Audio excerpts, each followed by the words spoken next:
আরেক দুস্থ আসিল ছাত্র বয়সেতে বক্তৃতায় খুব এক্সপার্ট আছিল। তো এক মসজিদের ভিতরে তে ইমাম হইছে পরে তে আমারে কয়, দোস্ত তুই যে একটা সুন্দর মসজিদ করতে চাস, আমি যেই মসজিদে চাকরি করি মসজিদটা খুব সুন্দর, চাইলে আইস।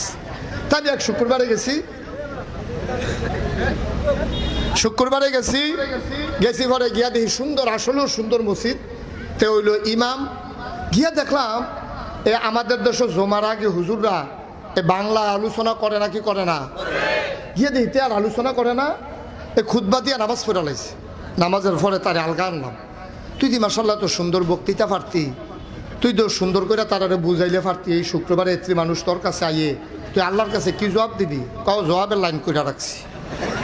আমি তো তুই এই তারারে কত সুন্দর করে বুঝাইলে কি তা হয়? হোক তুমি এটা বুঝছো, আমি বুঝি না, আমি কোনো কম চেষ্টা করছি না। যেই দিন নিয়োগ হয়েছে 250 লোকের লোক ইন্টারভিউ দিয়ে ফার্স্ট হয়েছি। চিন্তা করলাম এই সমাজটারে বদলাইলাম, বিষয়ভিত্তিক আলোচনা করা। তো প্রথম শুক্রবারে করলাম সুদের বিরুদ্ধে। কি এর বিরুদ্ধে? সুদের বিরুদ্ধে। কোনাকান্সি ভাইরা একেবারে সুন্দর করে আধা ঘন্টা লাগাইয়া সুদের বিরুদ্ধে ওয়াজ করে সারছি। নামাজ যখন শেষ হয়েছে সভাপতি আমার আলগা সিফার ডাক দিয়া নেওয়া হয়েছে। নিয়ে আসার আগে, হুজুর সব দিক কথা আপনি আমারে কইছেন,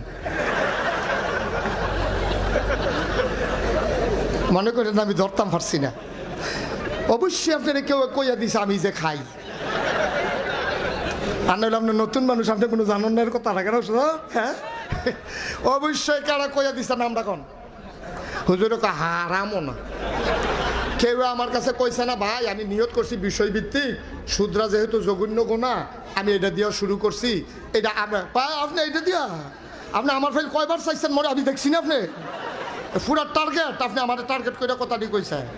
আপনি যা শুরু করছেন আপনি তো আমার দুস্থ আমার কয়, আমি বুঝ জ্বালাইছি যে এখনো সুদের বিরুদ্ধে আর ওয়াজ করন, যদি সুদের বিরুদ্ধে ওয়াজ চলে চাকরি আর তো ছাড়লাম। সভাপতির ডরে সুদের বিরুদ্ধে ওয়াজ ছাড়লাম। পরের শুক্রবারে চিন্তা করলাম সভাপতি যখন সুদের ব্যাপারে কথা বলে সেতে, আচ্ছা যা ঘুষের বিরুদ্ধে কই। পরের শুক্রবারে কইলাম কোটাকান্সি মাইরা ঘুষের বিরুদ্ধে কইয়া সারছি। পরে এই নামাজও শেষ হয়েছে, দোয়া শেষ হয়েছে, আমি রুমো বইয়া ভাত খাইতেছি, সেক্রেটারি ঢুকছে রুমো।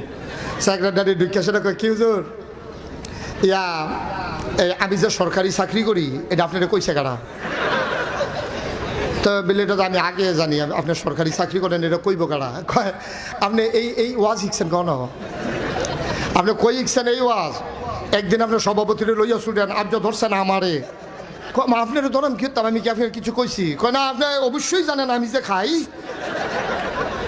এটা বুঝছে তো আপনি আমারে ধরছেন, মনে করেন কিছু বুঝি না চাকরি। তা কয় সেক্রেটারির ডরে ঘুষের বিরুদ্ধে ওয়াজ করলাম। পরের শুক্রবারে ওয়াজ করলাম মদের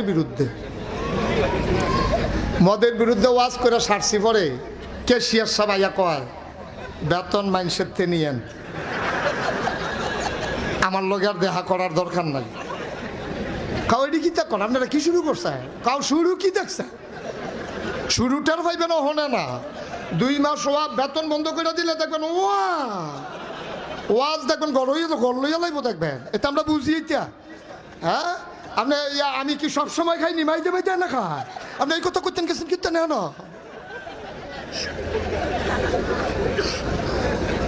নাউজুবিল্লাহ কয় না তো। সভাপতির ডরে ওয়াজ ছাড়ছে সুদের, সেক্রেটারির বিরুদ্ধে ডরে ঘুষের ওয়াজ ছাড়ছে, আর মদের ওয়াজ ছাড়ছে ক্যাশিয়ারের ডরে। তো আমি কি আর বিষয় নাই, তুই অন্যতন লইয়া কথা কইতে পারস না? কয় যে এইটা কই কেউ এরে না কেউ এরে লইয়া ছুড়ে। এর লাগিয়া চিন্তা করছি আর ওয়াজ লাগতো না, যা ফোতানের আরবিতে ফোতাই লাগে, ধরতে পারে না।